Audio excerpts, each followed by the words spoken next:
विद्यापति कार्यक्रम 10 साल से चलता आ रहा है। उस पर विधायक जी ने जो विद्यापति जी समारोह के बारे में अपना बयान दिए, उस पर विद्यापति समाज ने अपने कार्यक्रम से उनके और उनके पार्टी का नाम हटा दिया। इस पर आपका क्या कहना है? विद्यापति समारोह के बारे में मुझे भी काफी समय से मालूम है। शायद आप ठीक कह रहे हैं, 10 या 11 साल से ये चल रहा है।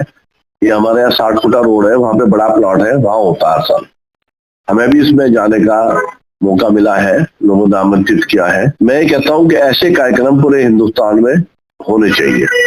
इन कार्यक्रम से इससे प्रेरणा मिलती है। विद्यापति जी एक बहुत बड़ी महान विभूति इस दुनिया की, हिंदुस्तान की मानी जाती है। मूलतः जो मुझे जानकारी है वो बिहार के मैथिल समाज से आते थे और भगवान शिव के अनन्य भक्त थे।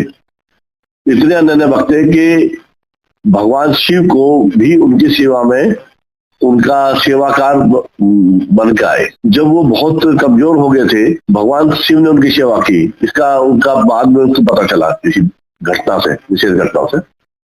बहुत ज्यादा ज्ञानी व्यक्ति थे, कवि थे, और उनका पहले बिहार में जानकारी थी उनको, बिहार मैथिल समाज में, बिहार में, लेकिन ये उनको पूरा हिंदुस्तान जानता है। कारण क्या है? जो योग्य आदमी होते हैं, जितनी योग्यता बढ़ती है, ऐसे उसका ग्राफ बढ़ता जाता है, उसका स्तर बढ़ता जाता है।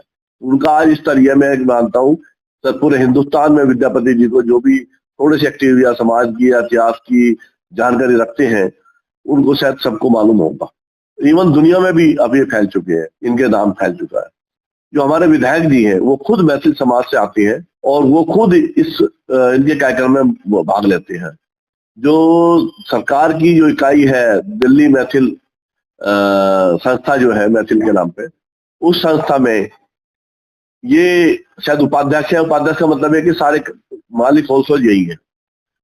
उसी समाज का जो एक चेहरा है, और बहुत बड़ा चेहरा, उस चेहरा का नहीं पूरे हिंदुस्तान का, लेकिन मुख्यतः मैथिल समाज का, उनके बारे में इन्होंने जो कहा है कोई विद्यापति समारोह, इसका मतलब इनको मालूम ही नहीं है कि कौन है विद्यापति। तो इसे मैं क्या कहूंगा, इसकी गिरावट, इससे नीचे ज्यादा गिरावट नहीं हो सकती किसी विधायक की या किसी भी व्यक्ति की जो खुद मैथिल समाज से हो। तो इन पर थू हो रही है। आप बिल्कुल ठीक कह रहे हैं कि मैथिल समाज में इनकी पूरी थू हो रही है। लेकिन मैं एक और कहना चाहूंगा, कभी आप कहने को पूर्वांचल कहते हैं, कभी ये बिहार कहते हैं। देखिए, पूर्वांचल है पूर्वी उत्तर प्रदेश, और बिहार है गंगा, पूर्वांचल गंगा के इधर और बिहार है गंगा के दूसरी तरफ। लेकिन अभी आपने देखा छठ समारोह हुआ। छठ समारोह भी पहले बिहार तक सीमित था, फिर पूर्वी उत्तर प्रदेश में आया, और अब पूरे हिंदुस्तान का त्योहार है। उसमें हमारे यमुना जी पे पूजा होती थी, छठ समारोह मनाया जाता था। यमुना मैया जो है नदी है, पवित्र नदी है, और वजीराबाद से पहले तो वहां बहुत बिल्कुल साफ भी है। तो वहां पे 4 साल से छठ पूजा नहीं हो रही। इसका कारण कौन है? इसका कारण संजीव झा हमारे विधायक है।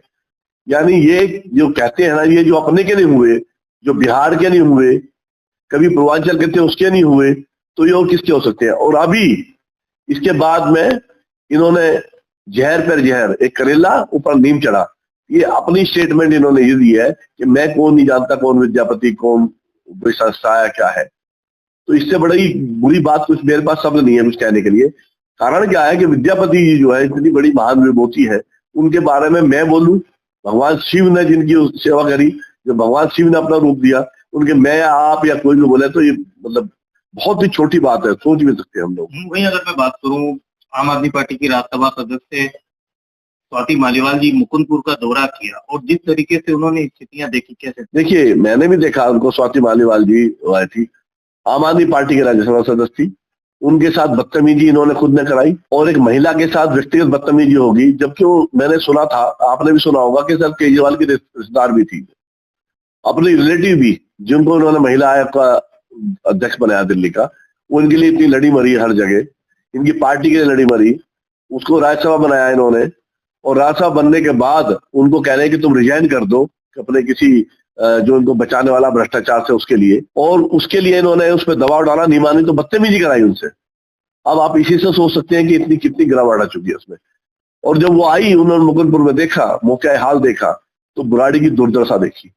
देखिए, दुर्दशा तो पूरी दिल्ली की है। दिल्ली एक नरक बन चुकी है, कूड़े का ढेर बन चुकी है, ट्रैफिक जाम एक बहुत बड़ी समस्या है, हर जगह ट्रैफिक जाम है। जो ये पोल्यूशन है इसका मुख्य कारण पराली जलाना है और कुछ नहीं, इसका मुख्य कारण है ट्रैफिक जाम जो है गंदगी के ढेर, इसकी वजह से हो रहा है। और लेकिन मुकुंदपुर जो है, बुराड़ी विधानसभा तो सबसे बुरा हाल है। दिल्ली की 70 विधानसभा में अगर कहीं सबसे बुरा हाल है 2-3 विधानसभाओं का, तो शायद मैं मानता हूँ बुराड़ी नंबर होगी। आम आदमी पार्टी की तरफ से लगातार कहा जा रहा है विकास पुरुष है संजीव झा जी। किस तरीके का विकास बुराड़ी विधानसभा में हुआ है, कैसे आप उस विकास को देखते हैं? संजीव झा जी मेरे ख्याल से इतिहास के सबसे बड़े विनाश पुरुष हैं। इन्होंने बुराड़ी की जनता का, जिस बुराड़ी में 95% से ज्यादा गरीब लोग रहते हैं, डे टू डे 20 गज के, 25 गज के, 30 गज के, 40 गज के, मैक्सिमम 50 गज के मकान, जिनके दाल रोटी नहीं मिलती, उनके इन्होंने मकान दबवा दिए, अरबों खरबों का नुकसान करा दिया। अपनी कोई भी मनुष्य हो अपने जीवन में अपना मकान एक बार ही बना पाए तो बहुत बड़ी बात है। 2-2 पीढ़ी चलते हैं, और इन्होंने 2-2 बार मकान दबवा दिए, 8-8 फुट 10-10 फुट गहरे करके, सिर्फ किस लिए? अपना भ्रष्टाचार, जो मलबे के नाम पे मोटा पैसे कमाई होती है। यहाँ पे मलबे के ढेर लगे पड़े हैं, कोई साफ सफाई नहीं है, कोई सड़क नहीं है। इतने साल से सीवर का काम चला। पिछली बार चुनाव हुए थे जब 2020 में, जब मैं एमएलए लड़ा था कांग्रेस पार्टी से, तो तब भी मैंने देखा था, आपने भी देखा होगा कि सारी गलियां खुदी पड़ी बुराड़ी विधानसभा की, और आज भी सारी गलियां खुदी पड़ी है। कोई भी सीवर की लाइन मेन लाइन से कहीं नहीं जुड़ी। अगर जड़ी हो तो मुझे बता दीजिए। संजीव झा जी ने बिहार के रहने वाले थे, उत्तम नगर में सुना मैंने कहीं रहते थे, 8-10 हजार की नौकरी करते थे। आज सुना मैंने उनके नियत बताते हैं कि वो हजारों करोड़ के मालिक है। आज शायद वो आधी बुराड़ी को खरीद के फेंक दे। उनकी दोस्ती जो है, एक दुख की बात है, उनकी दोस्ती मनोज तिवारी से है। मनोज तिवारी वहां के सांसद है, वो चुनाव में उन्हें जिताते हैं, वो उन्हें जिताते हैं। अभी हाल ही में लोकसभा चुनाव हुए तो मनोज तिवारी को इन्होंने पूरी ताकत लगाई जिताने के अंदर। इन्होंने अपने पास से पैसे खर्च करे, इन्होंने कुछ और लोगों को भी कहा, मैंने इवन हमारे 1-2 तो कांग्रेसी भी जोड़ लिए इन्होंने अपने साथ में।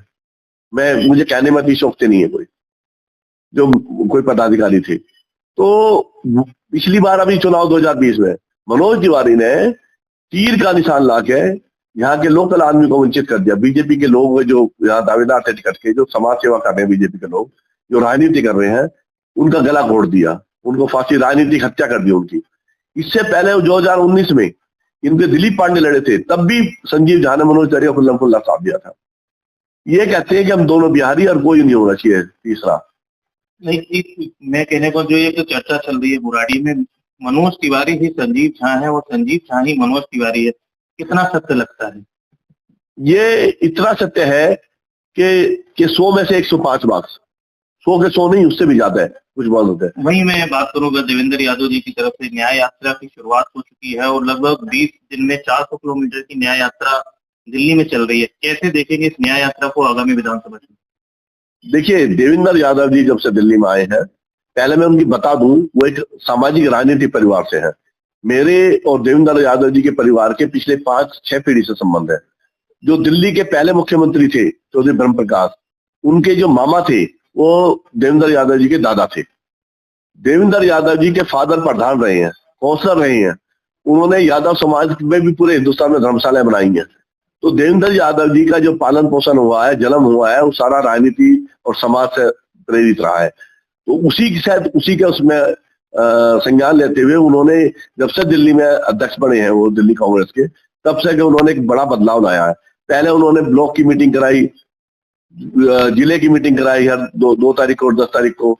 उन्होंने विभिन्न कार्यक्रम चलाए, सरकार के अगेंस्ट में बोला, हल्ला बोला, बीजेपी के में, आम आदमी पार्टी के में। इनकी झूठे वादे थे उन्हें खोला उन्होंने, इनके जो विकास के एजेंडे उनकी पोल खोली उन्होंने। और अभी जो न्याय यात्रा है, ये राहुल गांधी जी की जो हमारी न्याय यात्रा थी पूरे हिंदुस्तान की, उससे प्रेरित है। जो राहुल गांधी जी ने न्याय यात्रा कन्याकुमारी से लेके और श्रीनगर तक करी थी, कश्मीर तक, और उसके बाद उन्होंने गुजरात से लेके और मणिपुर, मिजोरम तक करी थी यात्रा। उस यात्रा का ही परिणाम है कि उसी से संज्ञान लेते हुए देवेंद्र जी ने किया।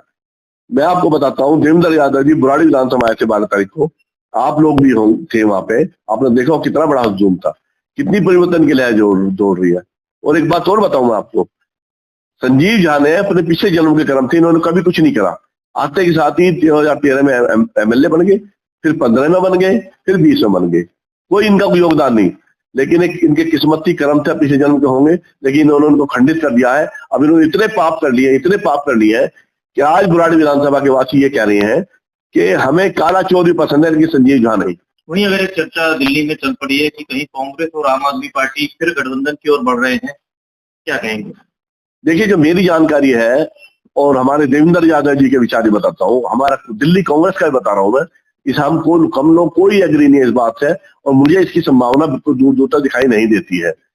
आम आदमी पार्टी इस बात को फैला रही है कि जिससे कि उनकी मृत लाश को कांग्रेस अपने सर पर ढोले किसी तरह से।